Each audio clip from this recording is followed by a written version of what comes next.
Awesome. So my name is Tan. You have seen me several times in the recent month. Thank you for joining us for the latest Kumi Now online gathering. Today we'll be joined by Susan Wilder, and she'll be talking about the U.S. role on Palestine. So the first part of our meeting will be dedicated to hearing Susan speak, and then we'll dedicate the rest of the hour, whatever time we have, to completing some actions in terms of advocacy for Palestine. So how this will go is Susan will speak for about 30 minutes, and then again, we'll have a Q&A. So feel free to type in the chat when you have questions, and then we'll do the action. But just to introduce Susan before she begins her presentation, Reverend Susan Wilder is a current co-moderator of the Presbyterian Church and serves on the steering committee of the Israel-Palestine Mission Network of the Presbyterian Church USA. She's a member of the National Capital Presbytery and has served several churches in Northern Virginia. She has also worked for the Faith Forum on Middle East policy, is on and has led many study tours to Israel Palestine. In fact, has led several this year. Susan has also served in both ecumenical and interfaith networks as an organizer, speaker, and educator, working to raise awareness about the Israeli-Palestinian situation and to promote avenues for constructive engagement and advocacy. So she'll be a great speaker to talk about this topic. And so, Susan, whenever you're ready, yeah, feel free to start. Thank you, Tan. And I want to thank Kumi Now for your consistent and faithful advocacy for Palestinian rights and for a just peace for all. Thank you for being there day in and day out. I would like to begin with a prayer. God, be with us in this hour. Be with us when we leave this hour and disperse. Keep our community in our hearts, and may you be forefront in our minds. Be with all whose lives and bodies are broken, whose hearts are broken. May we weep for them and may we act for them in your name. Amen. So again, thank you, Tan. And Tan noted our organization, the Israel-Palestine Mission Network of the Presbyterian Church USA. And I'm the co-moderator of that network along with Rob Trawick. I put our website in the chat and I encourage you to join us. You can do that easily by going to the Join Us button on the website, fill in a few fields, and then you will receive our monthly newsletter, which is pretty short, giving updates of what we're up to and what our partners are up to. And you'll receive occasional action alerts and other news pieces. Please also follow us on Instagram and Facebook and X. Our topic for today's Kumi session is the U.S. role in Palestine. And I think that Kumi's website sums this up pretty well. I'll just quote, "The United States of America, considered the superpower of the world today, continues to disregard international law and ignores the call to stand for Palestinian rights. Both Democrat and Republican governments have failed to advocate for justice and lasting peace in the land." End quote. The U.S. is decidedly pro-Israel, and I'll use that term throughout my presentation because it's familiar shorthand, but I want to add a caveat here. By pro-Israel, I mean following Israel's lead and supporting its policies and its ambitions. But Israel's own policies and ambitions are dangerous for Israel itself. If we, the United States, were truly pro-Israel, we would call them to account for their actions and would stop aiding and abetting their worst actions that undermine Palestinian life, obviously, but less obviously are damaging to Israel as well. As just one example, the massive infrastructure, including the wall that maintains the West Bank occupation, has destroyed and consumed resources and caused untold environmental degradation. This is in addition to the unimaginable ongoing destruction in Gaza. The damage bleeds through all the land of the Holy One. And I know that as our eyes and our hearts are rightly focused on the human unimaginable human toll in Gaza, I also bring up this environmental degradation because it will cause suffering throughout that region for years to come. It's just one example of how U.S. pro-Israel policy is devastating for Palestinians, but it hurts Israel too. With that caveat for the term pro-Israel, I want to look at briefly at why the U.S. is so pro-Israel. And there are several reasons. I probably don't have them all here, but one is the pro-Israel Christian Zionist lobby. And I plug next week's Kumi online session for more on Christian Zionism and how truly damaging it is to the cause of justice and peace. That lobby is strong in the United States. In fact, the Christians United for Israel just had their annual conference in Washington, D.C. a few weeks ago, and there was a organized and vocal opposition to that conference that made the news here. While the number of people involved in lobbying for the Zionist position is deeply discouraging, I took heart from the disciplined and coordinated action here in DC to counter that message. Totally nonviolent in its resistance. And then this action, all these various actions did garner press coverage, which was also impressive. Second, as to why the U.S. is so pro-Israel, the Jewish pro-Israel lobby, and I say the Jewish pro-Israel lobby because not all of the Jewish people in America obviously don't support Israel's action, but there is a strong Jewish pro-Israel lobby. And then thirdly, and again, not finally, but three things that I'm highlighting. Thirdly, an unexamined affinity to Israel, with help from the Israeli propaganda. People in the United States have almost just kind of a by osmosis pro-Israel bent. This comes from our Christian roots as a nation, and just because the sort of natural tendency to conflate the Israel of the Bible with the Israel of today, and a sort of an unexamined sense that we should be in favor of Israel's actions. There's Christian Zionists who understand completely that theology and advocate for it knowingly. But I think there's many, many more Americans who just kind of believe in their hearts without examining it, that the United States needs to be on the side of Israel. And as I said, this is greatly helped by the very well-oiled Israel propaganda machine. We're seeing, though, that this previously unbreakable support for Israel is showing some cracks. And I refer to a Gallup poll from March of 2024, and I want to read just a few bits from that. And I'm moving into a little bit of good news now, I hope.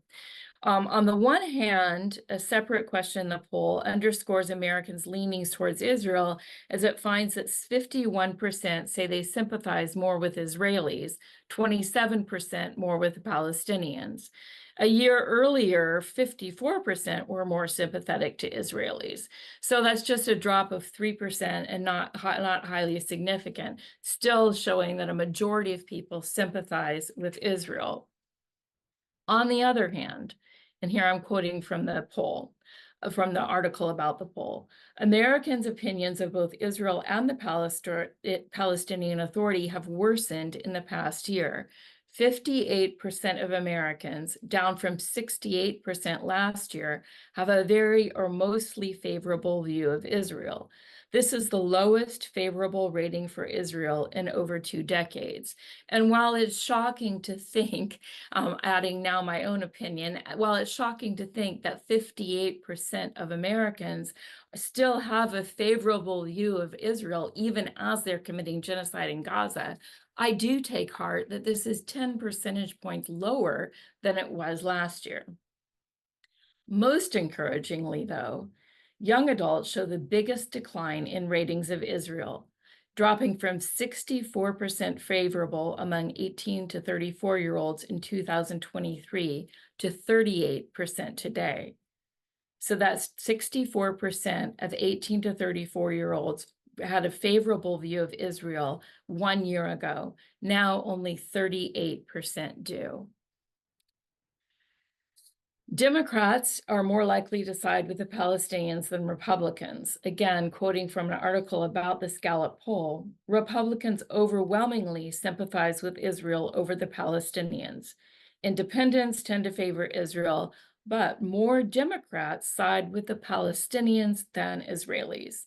The Democrats' movement has been recent.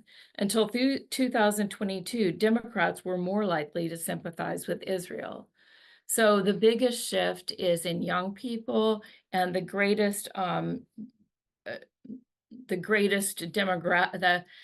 more Democrats, that demographic support Palestinians, or at least criticize Israel.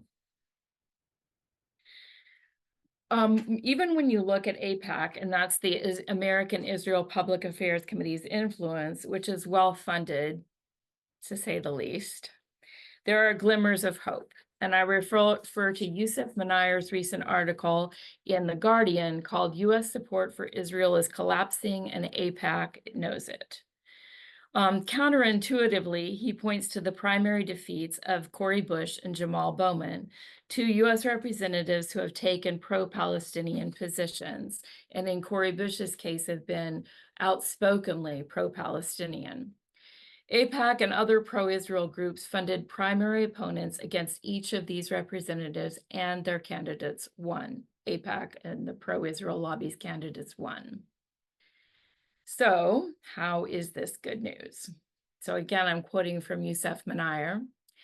Pro-Israel interest groups never had to overtly and heavily interject themselves into electoral politics in such a way previously, precisely because their cause enjoy a great degree of cultural hegemony.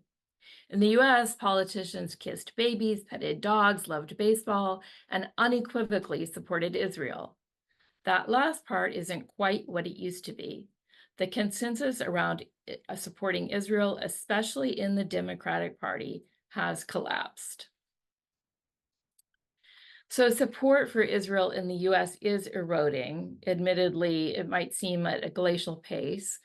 And that is largely, though, because of Israel's own actions, war crimes, and genocide, and the fact that these crimes are now on display for anyone to see on social media.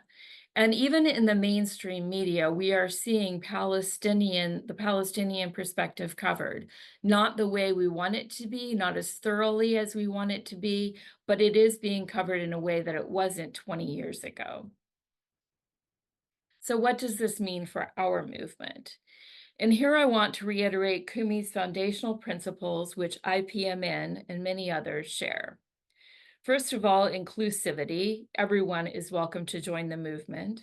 Secondly, justice based on international law, ending the occupation, including Gaza, the West Bank, and East Jerusalem, the right of return, and equal rights for all citizens of Israel. And finally, nonviolent resistance, a commitment to using nonviolence as the only form of resistance. And this is important for all of us in our movement and requires a great deal of discipline on our part. Sticking to these principles, we need to keep on doing what we're doing. This is not a very glamorous prescription, but it is faithful. So I want to shift now to what are some of the things that we're doing that are bearing fruit. First and foremost, partnership with Palestinians, and for the churches, partnership with Palestinian Christians. And I'll give it as an example, my own church, Grace Presbyterian Church in Springfield, Virginia. We have a partnership now in its 17th year with the Palestinian congregation in Nablus, the Anglican church there. Over the course of these 17 years, we've had numerous trips back and forth. Members of their congregation, including their youth, have come to visit us, and we've gone to visit them. And over the course of all these years, we've built up these relationships, and this in itself has created awareness and empathy for Palestinians at a very personal level. It's kept us aware of their situation in real time when we get a WhatsApp message saying our church has just been attacked by the IDF. We're able to advocate with our government And this is another thing to do, partnership, also advocacy, but we're able to advocate with our government from this very personal perspective. We just heard from these people we know and love and just visited last year that this just happened and we want answers. Again, as I said, having this partnership has helped raise awareness, not just in our own congregation, but beyond that. We've developed a activity every year where youth from Palestine, from our partner church, come to the United States, and they team up with youth from our church and go to a work camp in Richmond, Virginia, where they refurbish homes for low-income people in Virginia.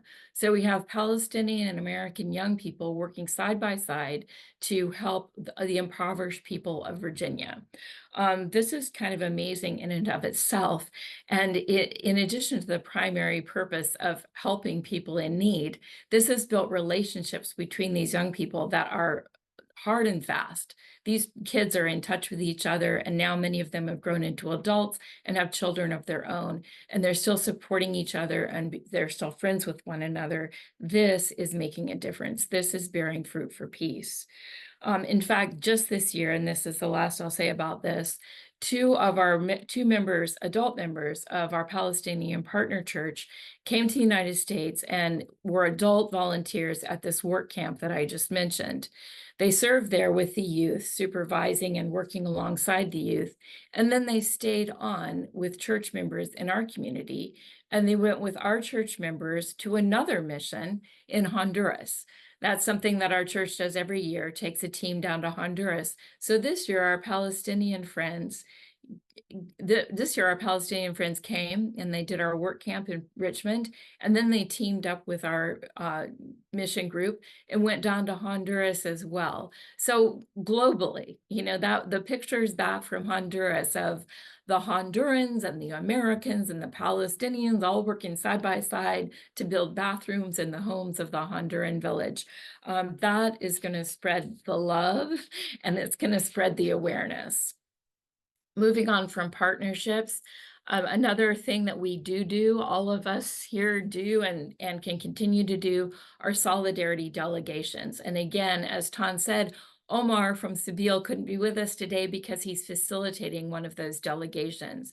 Sabeel does a fabulous job with these delegations. They help people see really the inside story all over the West Bank. We had a Presbyterian delegation in February and another one in May, and I see friends from those delegations here today. These delegations have come back to the United States and are bearing fruit by sending more delegations. People who have been delegates previously are now leading trips to the region, also engaging in all kinds of advocacy, preaching, teaching, speaking, writing, sending op-eds, and advocacy like the a couple of weeks ago, protesting against the Christians United for Israel conference here. There was a very concerted effort, and people who had been part of those delegations were a big part of that. Thirdly, simply being present on the ground in Palestine, not just as a delegation, but volunteering time, working alongside those who are picking olives, for example, to help protect them from incursions by settlers, being a part of a community peacemaker team or an EAPPI team, the ecumenical accompaniment in Palestine and Israel. I forget what one of the P's stands for, but these are people who serve a length of time working alongside Palestinians and helping to create an international presence that both expresses solidarity and compassion and support, but also just helps as a human shield to protect them from violence by settlers and soldiers. Fourth, we can be public voices, and we are, as I've mentioned, as you all are, in rallies, vigils, and protests. And again, I come back to all of these events are garnering much more media attention than they used to. Here on my wall in my office, I have this Save Gaza poster, which we made for a rally back in 2006 in DuPont Circle in DC. And we tried so hard to get media attention to spotlight our little 100 or so protesters. But maybe we got a sentence. I mean, it just wasn't on anybody's radar.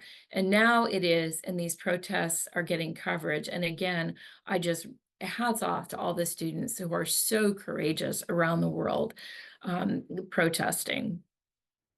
Fifth, our advocacy in contacting elected officials. And I know that this, thank you for the person who put what EAPPI stands for in the chat. I appreciate that. Advocacy, contacting our elected officials over and over and over again. It feels like beating your head against a brick wall, but it does make a difference. These offices tally the support, pro-Israel, pro-Palestine. It's kind of broken down pretty simplistically. And if you just keep calling and keep writing, the tally for those who care about Palestinian lives increases. We're up against a lot here, not just financially, but in terms of numbers of people who call and advocate on a straight pro-Israel platform. And again, pro-Israel with the caveats, supporting all of Israel's actions and policies. We need to continue to contact our elected officials and demonstrate that there is another voice and that voice votes. We can also, and this is very important but overlooked, work on campaign finance reform. This is a huge problem in the United States. Some have said we have the best Congress that money can buy. We on the one hand, we need to put more money into campaigns for the officials that we support, who truly support the common good. On the other hand, do we really want to keep upping the ante, millions and millions and millions of dollars down the drain to elect our representatives?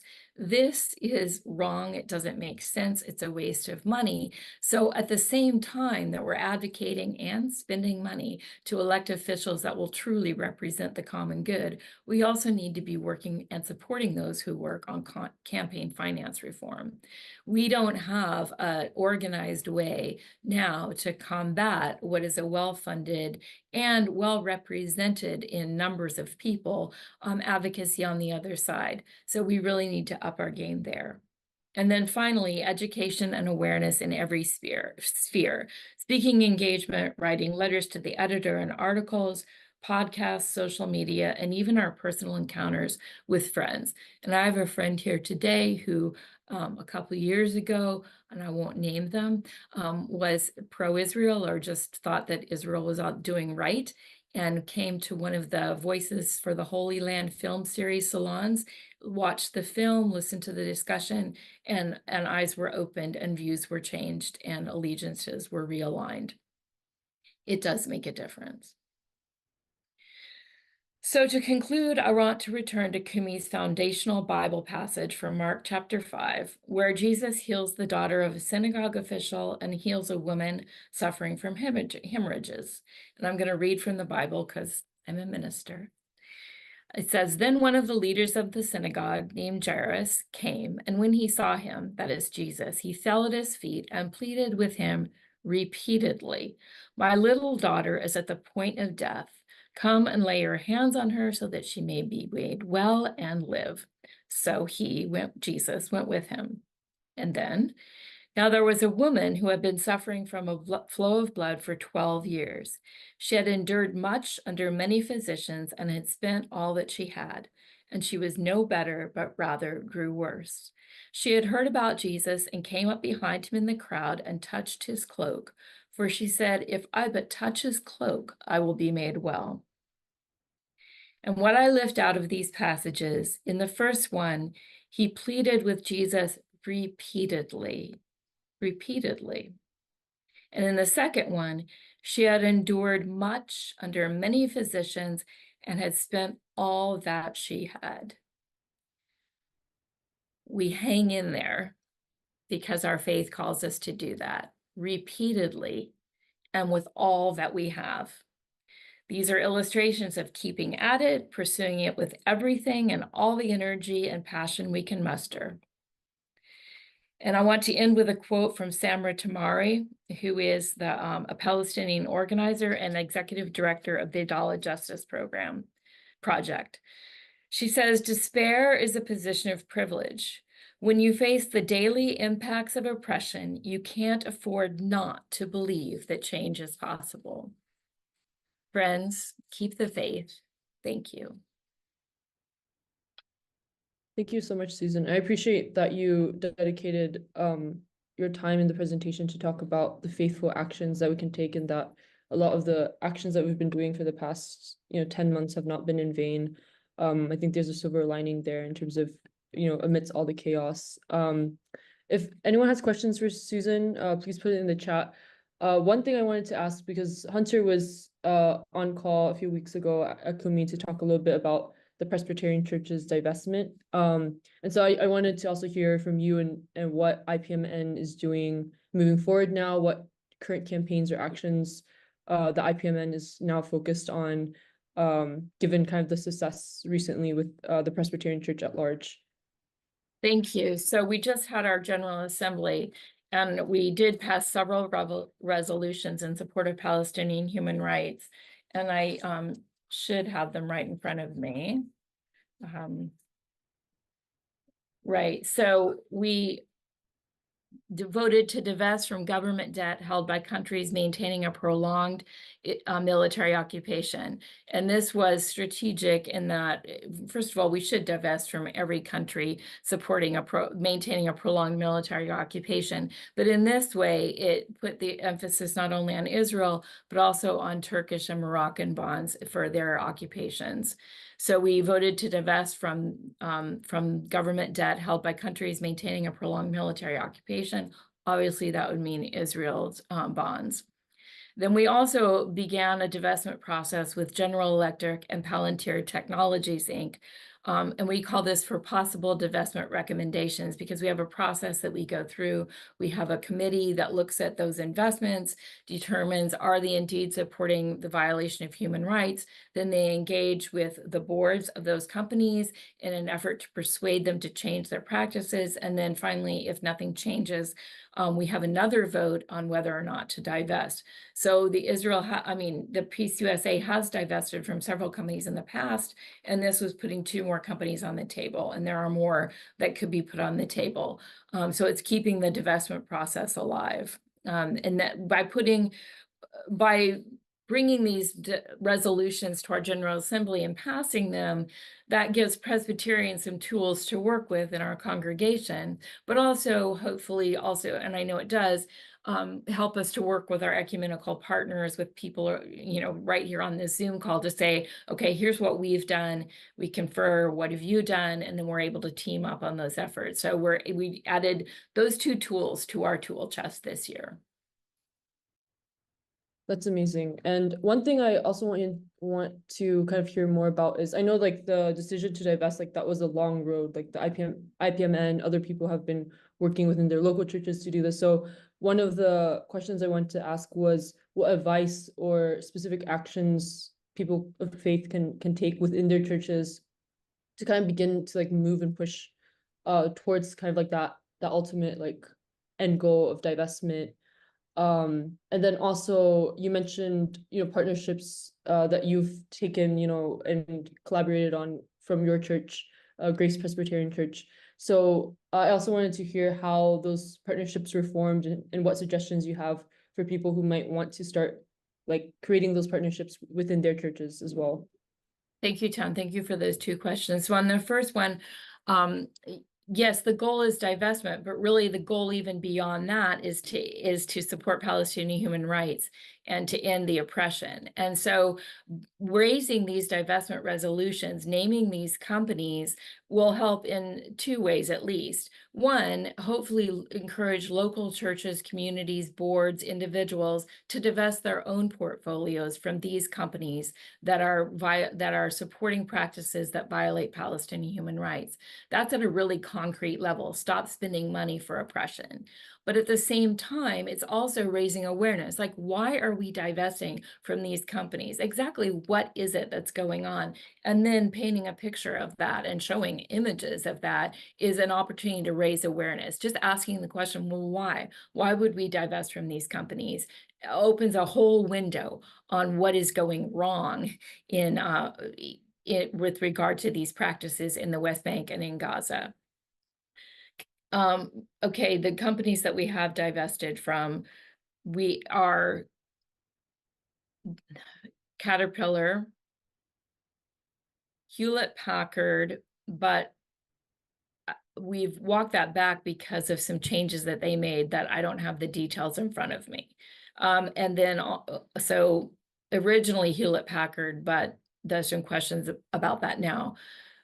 So I'm just going to list the ones we have for sure divested from: Caterpillar, Motorola Solutions. We're working on divesting from, or at least encouraging to change their practices, Palantir Technologies and General Electric, those 4 companies, which is just a very small number of companies compared to the number of companies that are involved in Israeli occupation and other human rights violations. Okay, so I guess that's all I'll say on divestment. You might have follow-up questions about partnerships.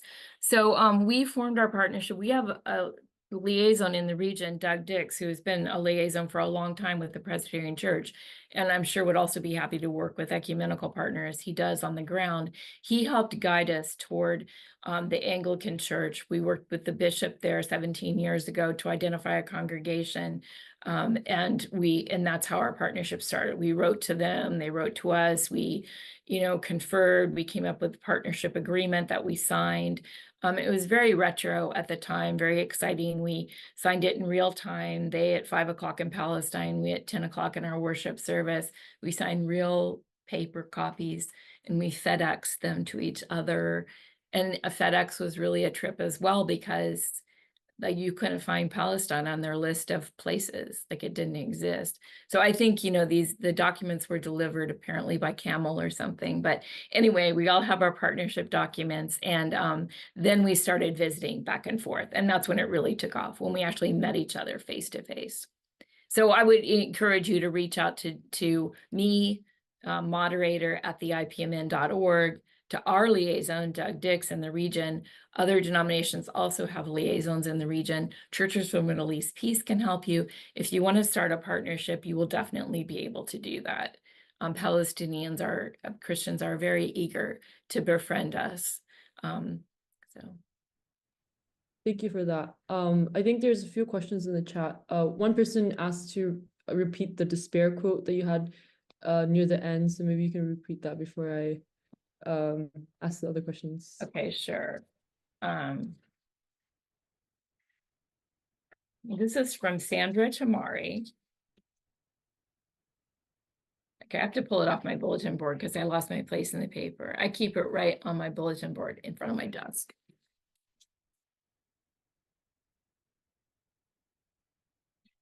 Okay, here's the quote. Despair is a position of privilege. When you face the daily impacts of oppression, you can't afford not to believe change is possible. Sandra Tamari. Yeah, really powerful quote. I think someone also asked, do you think Kamala Harris can be tougher on Israel? And yeah, I guess with the upcoming elections, I think there's been a debate happening in the US, especially among Arab and Palestinian communities who have, for the most part, understandably, because of the genocide, not commit to voting or have been undecided. Yeah, I'm just curious to hear your opinions, if IPMN has any campaigns or official positions. Yeah. Thank you. So we don't advocate for specific candidates. We advocate for policies. What can Kamala Harris do better than Joe Biden did? Sure, she can, but she will need the pressure of the public. As I mentioned in my presentation, it doesn't matter who's in power, Democrat or Republican. U.S. policy is decidedly pro-Israel, and it has been. Doesn't really matter who is in power. In the same way in Israel, and this is sort of parenthetically, we always watch their elections. Who's going to win? The occupation has gone on no matter who's in power in Israel. But in the U.S., it's the same. Democrat, Republican. Our pro-Israel lobby is stronger than our pro-Palestine lobby, way stronger. So yes, the Harris administration can do better. Our Congress can do better if we, and I hate to say this, do better, because we're all working as hard as we can, but we, we just need to keep at it. And if public opinion can change it can swing far enough, we can change public policy, yes. Maybe not Kamala Harris herself, but we can. Yeah, and I also appreciated in your presentation, you had mentioned an analysis on APAC and this almost like shift in position in the sense that they're kind of out in the open now and everyone they're almost like exposed in the sense of like them very publicly campaigning, things like this. So on that front with APAC, do you have any thoughts or advice in terms of how we can continue to mobilize and build up a stronger, pro-justice lobby or kind of going against, what APAC has been doing, funding, pro-Israel candidates, for example. Yeah, thank you, Tom. Well, it's what you said. We need to keep working on building up our pro-justice lobby. APAC, what they're doing is American politics. And they're champions at that. They're really good at it. So we're not against APAC per se. We're against Israel's egregious violations of Palestinian human rights. So we need to be strategic in developing our pro-Palestine lobby, have a concerted effort, stay at it, grow in numbers, streamline our messages, increase our funding. I hate to say it, but we need to do that to increase our funding for politically. Yeah, we need to up our game. Again, we're not fighting against APAC per se. We're fighting against the policies that they support. Awesome. Thank you, Susan. If anyone has questions, you can put it in the chat. You can also raise your hand and speak directly as well. I think there's one question earlier. Oh, does your church have any opinion on companies like Booking.com, which I believe are implicated in having a presence in settlements? So the Presbyterian Church USA has not taken a stance on that. We definitely, in the Israel-Palestine Mission Network, we're opposed to all investment in the settlements. But that's not something our church has addressed, bookings.com. That'd be a good one to pursue. Great, thank you. And then my local church takes its lead from the Presbyterian Church. Okay. I don't think there's questions right now, but yeah, if anyone has questions, I'll wait like 30 seconds, a minute. But yeah, thank you so much, Susan. If everyone can thank Susan in the chat. If you want to also end with a little prayer before you go, that would be great. You can also stay for the action session, but usually like if you have something, you don't have to stay for that. Okay, sure. So yeah, I would be happy to have a prayer. Awesome. God, we keep the spotlight on Palestinian siblings who are being crushed and who feel overlooked and ignored. And so sadly, they feel and are wounded by the actions of the United States in support of their oppressor. We confess our complicity and we beg your forgiveness and we beg for your help and your power, your healing power that can stop hemorrhaging, that can heal a daughter who's presumed dead. God, your healing power, we pray that you would bring that to bear. Help us to be your hands, your feet, your voice, your body in this suffering world. In your name we pray. Amen. Thank you, Susan. And for the wonderful presentation you gave. So we'll turn now to action. So feel free, Susan, if you need to go, feel free to go. But we'll be doing actions now. I think the Kumi action this week hasn't been updated, so I'll read out some of the actions that we currently have in regards to Canada. And I'll send the link after I read it. So let me look. So there's a campaign going on in Canada for people in Canada. I think if you're not Canadian, I believe you can also sign for this, but it's sending a letter to the Canada Revenue Agency asking them to audit B'nai Akiva schools. So recently it was indicated that a quarter of graduates from a Toronto school joins, the Israeli military, and B'nai Akiva schools aggressively promotes enrollment in the IDF and induces kids to join the IDF in violation of Canada Revenue Agency guidelines that prohibits charities from supporting the armed forces of another country. So there's this letter going on, so you can sign onto this. Let me put this in the chat. And I'm not sure if you can sign if you're not Canadian, but you can try. I'm not sure. And then we have the usual actions. We have links to protests both in the US and UK, which should be updated. And then we also have just the ongoing campaign that we've been promoting for the last few weeks in terms of red carding Israel at FIFA. I believe it's still going on. And then we have also in the UK, the Boycott Barclays campaign. And then if you have any other campaigns that are happening in your community, in your churches, feel free to put them in the chat or raise your hand and you can talk about it.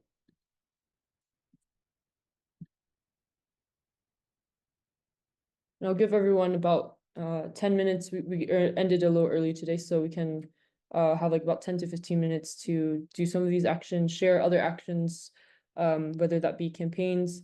I know in last Thursday, there was the Archbishop of Canterbury and a few other, I think, religious faith leaders in the UK have finally kind of come around to a ceasefire. So if there's emails or certain like letter campaigns that you're doing for this, it would be great to share that as well so people can write thank you letters to these faith leaders, things like this.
Oh, thanks, Randy, for putting this in the chat. Reverend Daryl Mayer's birthday is tomorrow.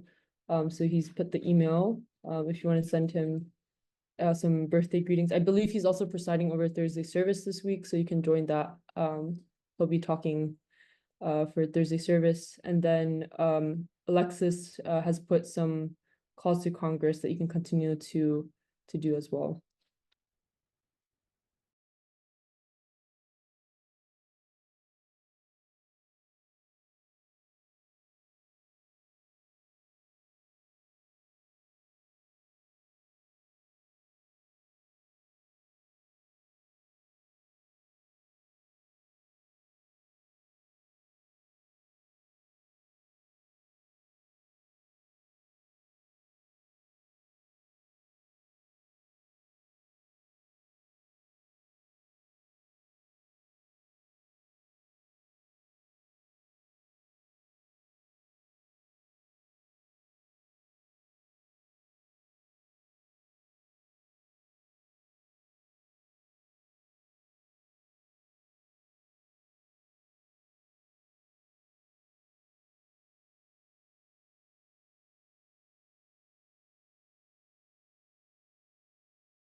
Also regarding the Barclays campaign in the chat, I think Diane mentioned that they're in talks to buy Tesco. So I'll look for their contact, but apparently people have been doing campaigns to write to Tesco to ask them not to do this. So that's another campaign. Oh, actually, Diane just sent a link, so this is great. So yeah, if you want to look at that, especially if you're in the UK, that would be a great action to do.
This is Randy.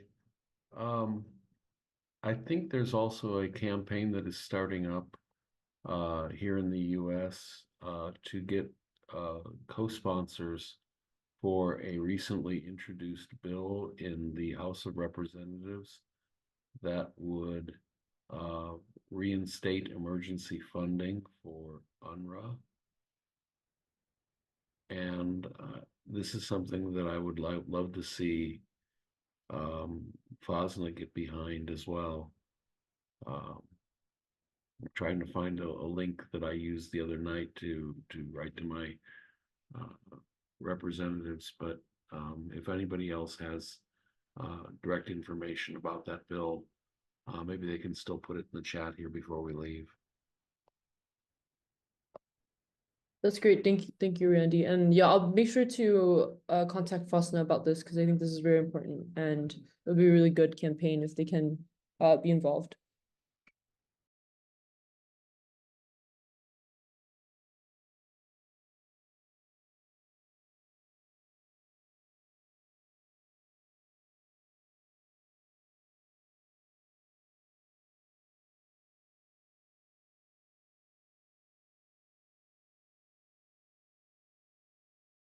Before everyone leaves today, I did want to mention the upcoming 2 weeks. So the next week we'll have Barry Spirit, who he's a Hebraic scholar and ethicist, and he'll be talking about Zionist theologies. So that will be next Tuesday, and then we're rescheduling the last week of the month to advertise and uplift the memorial service and session in memory of Mark Ellis. So that will be around the same time as Kumi. I believe it's like an hour before on the Tuesday of the end of August. So I think that's the 28th or 27th. So that will be there. We'll advertise this on Kumi. And so those are going to be the next 2 weeks. And Randy has, I think, given the link to this bill, so that's great. And we'll make sure to also try to see if there's any upcoming campaigns regarding this bill, and then put this on the Kumi Action website. Yeah, that link is to the wording of the bill, but I'm still trying to find the action here.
Found the link and I just put it into the chat here.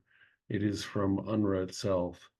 So that would take you to the UNRWA website and you can sign up to support, and it'll send a message to your House of Representatives member asking them to co-sponsor. There are some, I believe, some 50 co-sponsors already.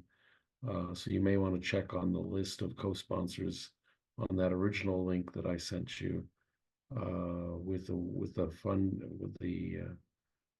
wording of the bill, so that you know whether to ask your representative to support it or to thank them for doing so.